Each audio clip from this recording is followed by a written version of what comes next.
Hello, today I'm going to do Boarding Party from Task Force Games. It's one of their kind of capsule games. It comes in a book, and then all the contents are within that book. First of all, the art is very nice. Very impressed with that. It's got a good, unique ship here with obvious damage. These astronauts, they got these interesting kind of pods on their back. Inside, it's got a good page of theme there. But also in the back, it gives a good synopsis. Let's build this machine. The bosun's mate cries as your team drops into the airlock in the outer hull of the Destructor. The lead Marines take out two slaver robots in the first corridor. Suddenly, a dreaded guard robot pops through a door at the rear of your team. So begins your struggle toward the Destructor's computer center, deep in the balls of the robot-infested ship. You must knock out these computers at any cost, or your whole colonial expedition will be doomed. Boarding Party is a fast-paced game which pits human invaders against robots and computer-controlled defenses. The map is the layout of the Destructor, a computer-controlled robot-crewed warship. The human player must use his forces to penetrate past the robot sentinels and computer-controlled defenses to destroy the Destructor's computer center. Boarding Party is designed primarily to be a solitaire game. So then as far as the components, obviously, the rule book, black and white, 12 pages. So all the components are shown here. So you have, human crew, robots, and then markers. First of all, there's 5 repair robots, 5 guard robots, 5 slaver robots, and then 5, dummy robot markers. As far as the humans, there's the captain, the bosun's mate, whatever that is, Marine sergeant, 3 crew members, 3 Marines, 2 explosive experts, and 2 electronic specialists. And then for markers, there's a turn marker, 2 no markers, 4 yes markers, and 5 blast box. Counters are typical of the time. I mean, they're one-sided, cardboard, but they're, functional. And then the last component is the map. It also needs dice, but obviously die aren't included. For completeness, I'm using a die I got from a box task force game, just to be consistent. But it doesn't come with the dice. So the map itself, this shows the Destructor, robot-infested ship that has hit 4 levels, various rooms and indicators of directions, and this is a key for what the doors are and up and down. So that's kind of a key there. And then there's the automated defenses chart, combat results table, and then a turn record track. And these are places to put various markers. It's a kind of thick paper, but it looks functional, so we'll see how it goes. General course of play. During the setup, dummy robots will be mixed with the slaver robots and guard robots. These playing pieces are then distributed throughout the ship in the appropriate spaces, and will be moved by a semi-random process in a solitaire scenario.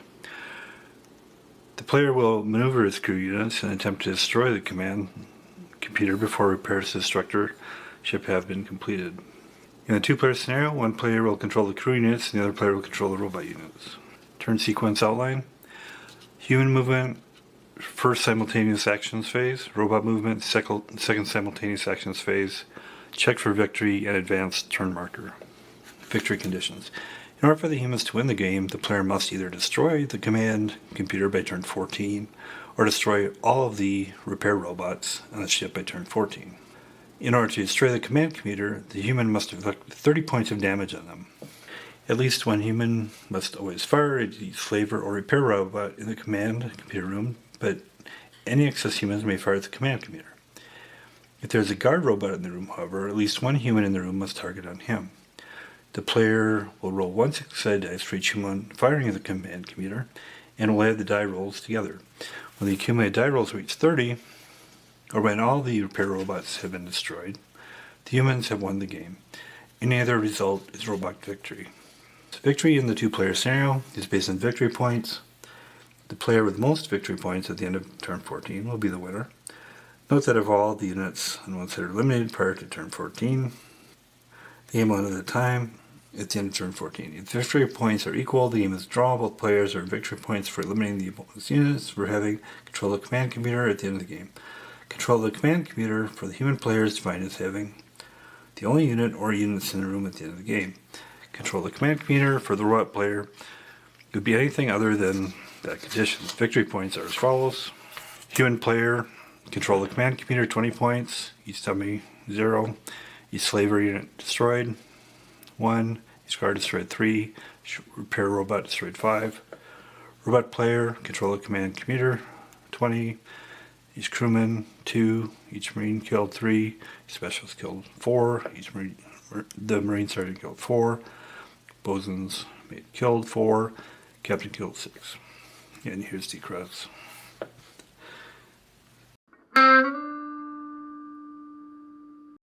So showing setup then, and then I'll be playing the solitaire scenario.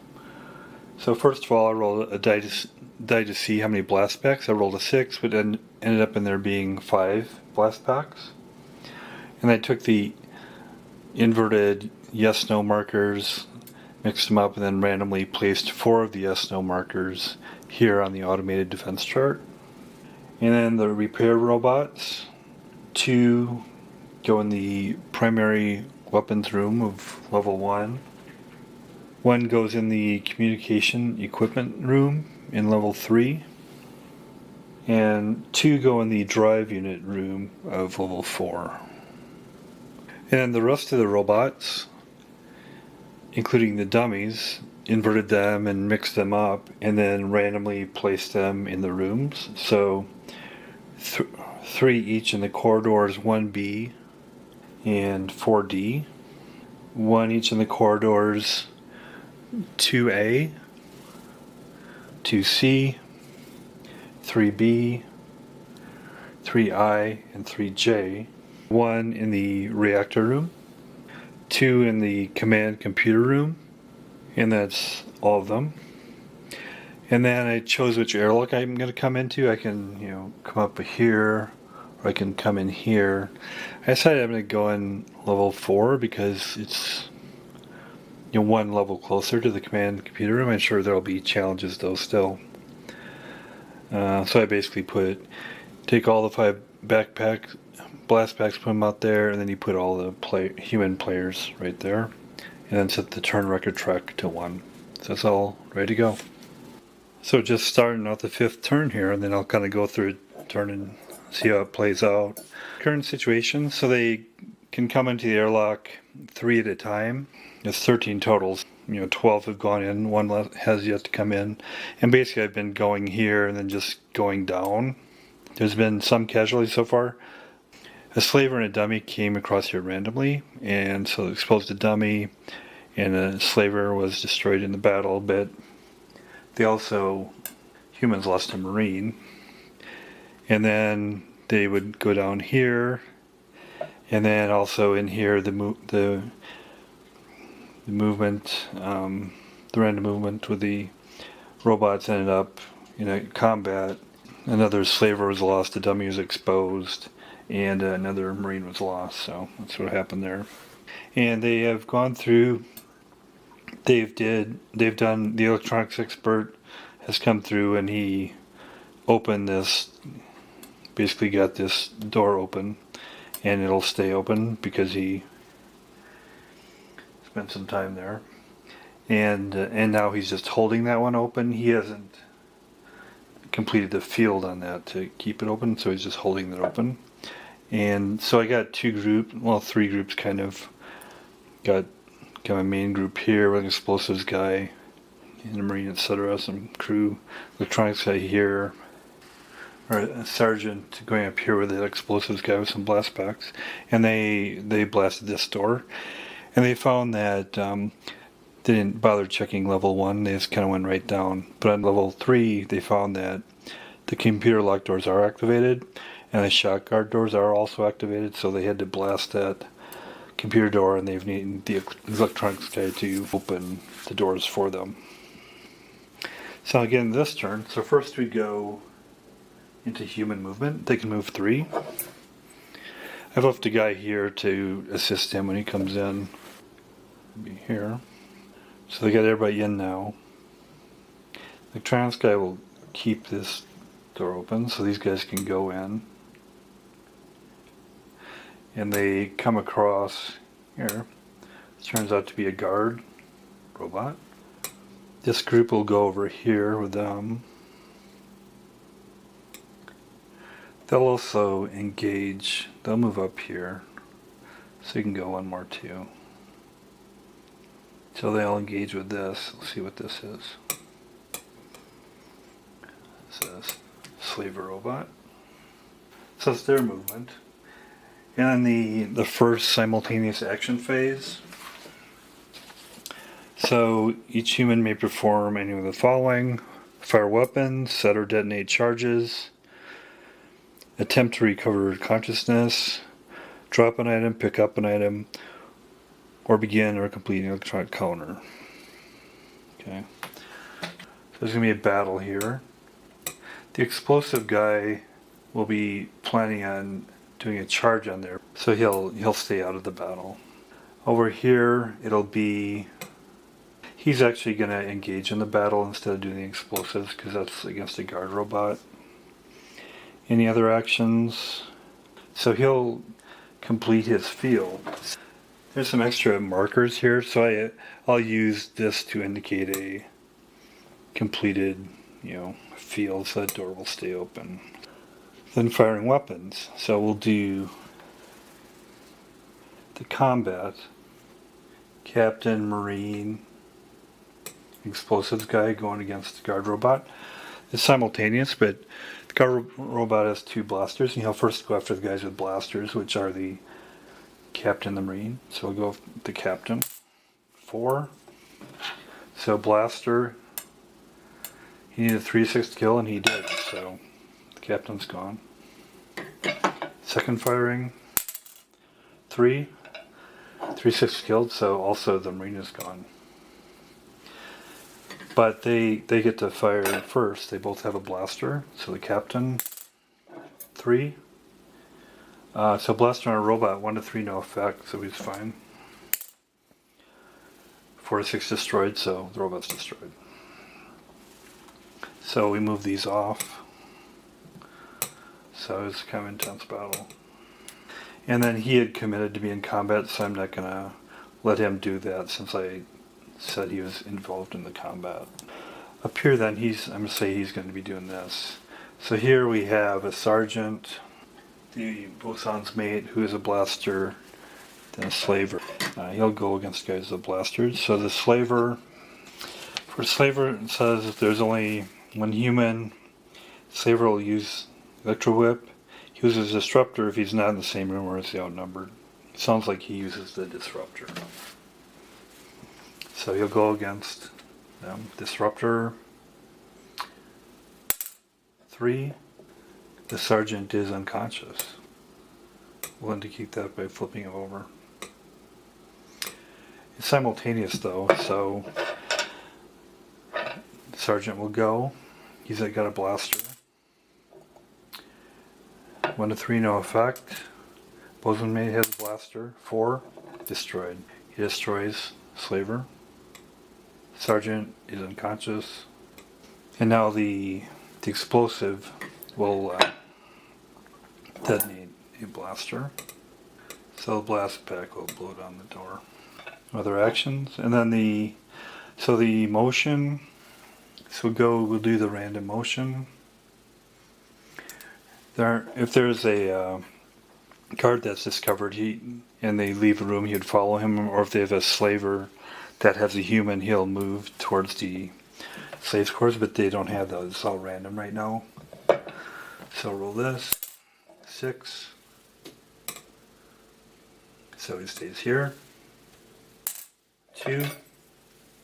Goes here. And then go here. Stays there. This one, 5, is here, stays in that room. Because you roll and then you apply the number to each thing. 4 stays here. 2 up here. 1.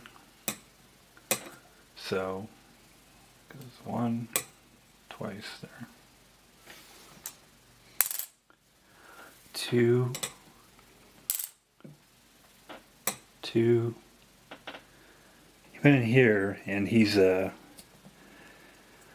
dummy, so that goes off. Any other ones that none other went in with the humans? And the sergeant will attempt to regain consciousness. So on a 4 to 6, he is no longer unconscious. Good, so he's no longer unconscious. So that's the completion of a turn.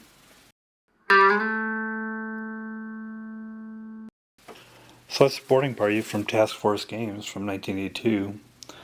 A lot of good stuff going with it. For one thing, it's a solitaire game. It's hard to find solitaire games, and it can be played 2 players well. Components are pretty basic. I mean, I like the map. It's functional. Rules are pretty straightforward. I think it's got a lot going for it. I'm not quite sure why I didn't enjoy it more. I thought maybe the combat is a little bit too quick, maybe, because you can quickly lose like a captain or sergeant or guard. So the combat is very quick and probably a little too quick for my taste. But I like the concept and the layout and everything. So if you can get a reasonable copy, it's a good catch. So I'll give it a 7. Thanks for your time.